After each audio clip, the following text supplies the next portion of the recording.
Hello everyone, Joshua Myers here, and welcome back to my 25 Days of Christmas review series. And yeah, I'm sorry about the fact I haven't been doing much of these reviews lately. I've been so busy this month. This has probably been the busiest month for me on my channel.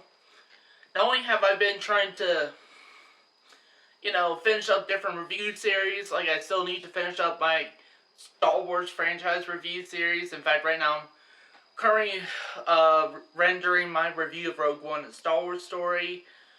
So that's going to be up at some point. I'm also, it probably will be up by the time, before I upload this video. Not only have to finish up my Star Wars review series, but also do this. And also, just try to, work update my channel for 2020. Just yesterday I just already uploaded my channel,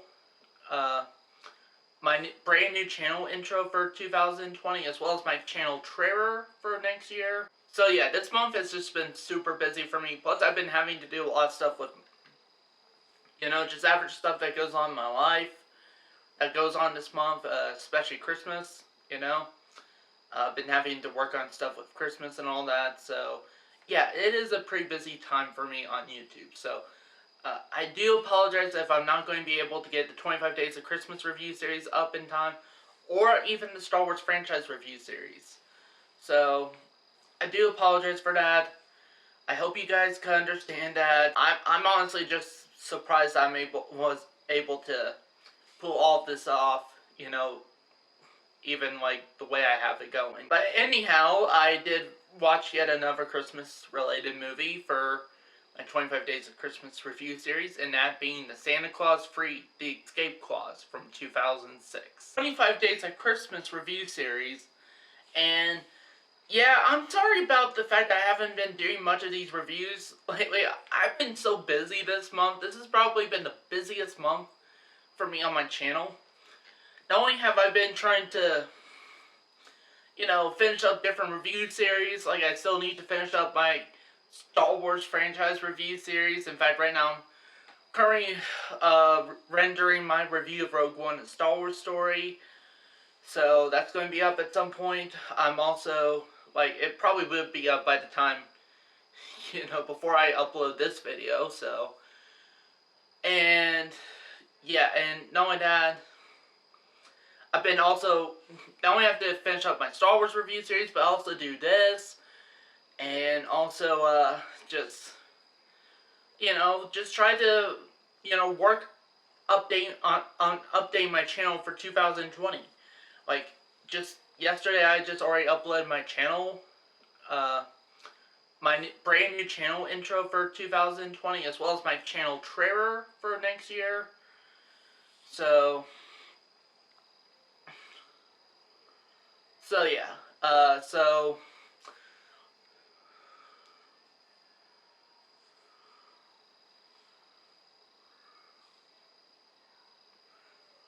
yeah, this month has just been super busy for me. Plus I've been having to do a lot of stuff with, just average stuff that goes on in my life, that goes on this month, especially Christmas, I've been having to work on stuff with Christmas and all that. So yeah, it is a pretty busy time for me on YouTube. So I do apologize if I'm not going to be able to get the 25 Days of Christmas review series up in time, or even the Star Wars franchise review series. So I do apologize for that. I hope you guys can understand that. So yeah, but yeah, I'm honestly just surprised I was able to pull all of this off, even the way I have it going. So for this month's. But anyhow, I did watch yet another Christmas related movie for my 25 Days of Christmas review series, and that being the Santa Claus Free the Escape Clause from 2006. The first clause. You killed him! Did not. Changed the face of the holidays. The second clause proposed a challenge. I've got to get married? I don't think there's a woman out there that doesn't want a piece of this. This time, Christmas is getting Jack. Jack Frost, you are hereby charged with attempting to upstage Santa Claus in a manner that is both willful and malicious. Excuse me. Did you just accuse me of being skillful and delicious? I'm tired of playing second fiddle. I'm going to be Santa Claus. Jack, you gotta let this go. You get TV specials and the postage stamps and the army of toy-building yes-men. What do I get? A few runny noses and some dead citrus. But now, the most powerful clause of all The escape clause. The escape clause. will be triggered, sending everyone back in time. Somebody's on the roof.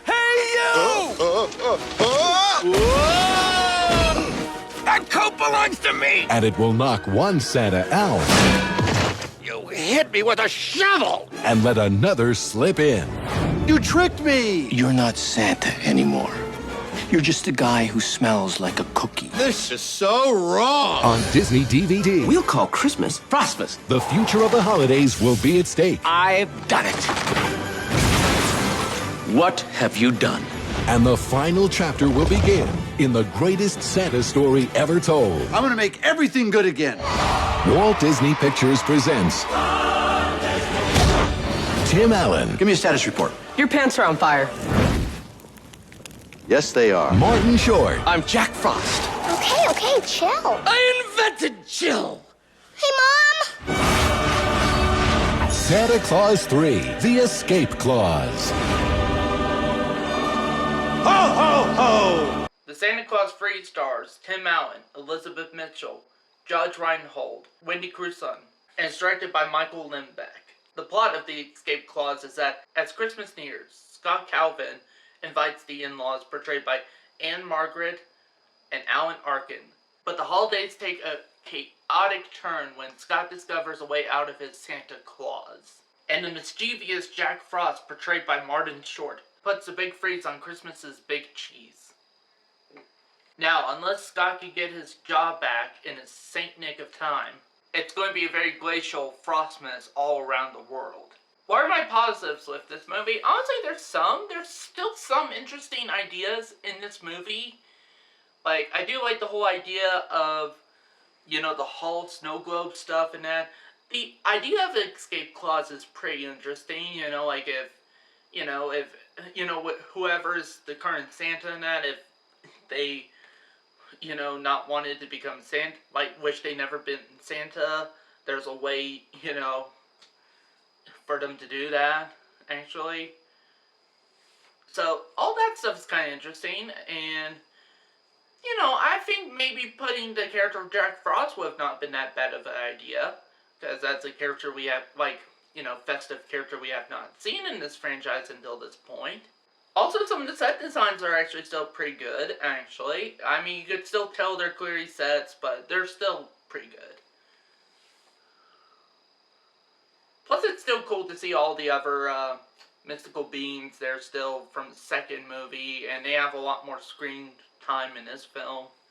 So that's still cool. And honestly, for me, those are the only positives. What are my negatives with this movie? Honestly, for me, the biggest negative is this feels like a very rushed product. I know that the writing and everything isn't that good this time around. I mean, the writing has been, hit or miss with the other two. But this one really is the first time where it's like, okay, now I can see where the series could have gone really bad, actually. And knowing that this whole film just, if you were to watch it, just has this uncomfortableness to it. Like, from the editing to the direction, just everything just felt uncomfortable. Now, maybe that was the point. Maybe it was. Also, everybody in this movie, including people like Tim Allen and that, so looked like they did not want to be there. Like, they read the script in that and were like, man, this is shit. Seriously, they all look like they have the, I'm dead on the inside type of look. And in fact, if you were to even go, as they show bloopers during the end credits of this movie, that's what it feels like. It's like, basically everything's just so awkward and that they have no choice but to laugh. Seriously, that's what it was like. And I will admit, there's times where it's like that for me when watching it. It's like, it's so awkward, I just can't help but laugh in some places. Like, regarding the writing of this film, it really feels like this could have been free movies, free separate films. Some people would say two, but I'd say free. You know, like, because you have so many different subplots in here, like, that almost feels like, again, could be free different movies. Like, for example, the first movie, so technically what would be the third one, could be about, like, I feel like the third one could be about, you know, like, Scott Calvin is Santa Claus here, just, well, Tim Allen basically just, you know, being an overworked parent and everything, and not being there, you know, for his wife and that, or even his, you know, other children and that, and all that stuff.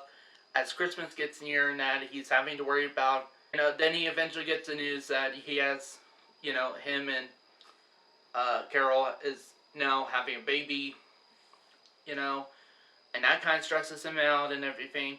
And the whole movie could have been like that.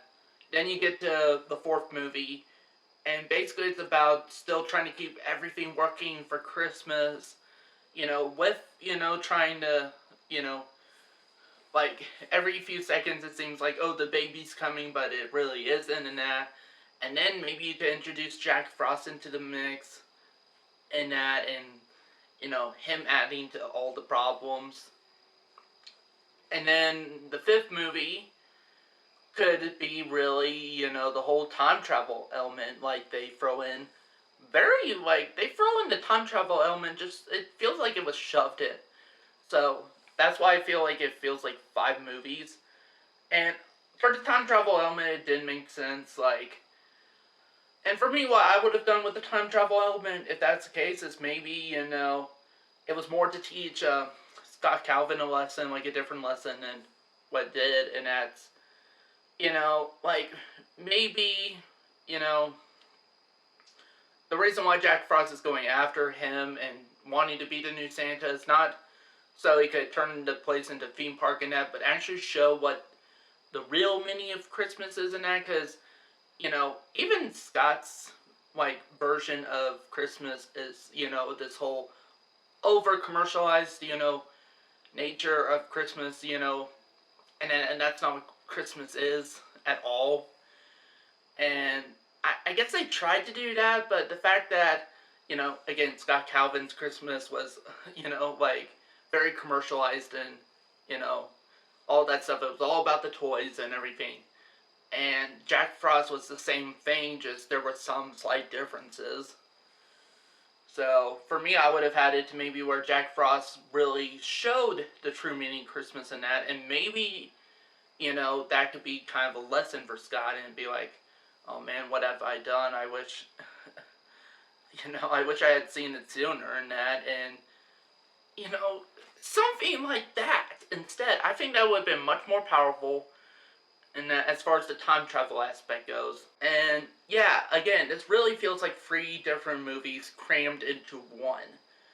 So, like, seriously, like, if you were to separate the different subplots in that of this movie, it really felt like it could have been, you know, like, some subplots for the 3rd movie, some subplots would be in the 4th and 5th, you know?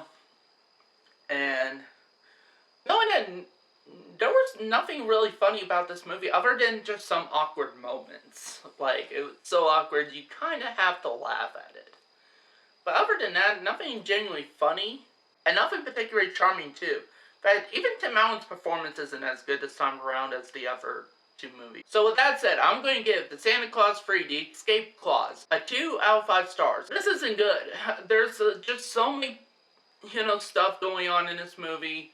The writing isn't really that well developed, you know, and all the performances just come off as, you know, like, so, like, I'm dead on the inside.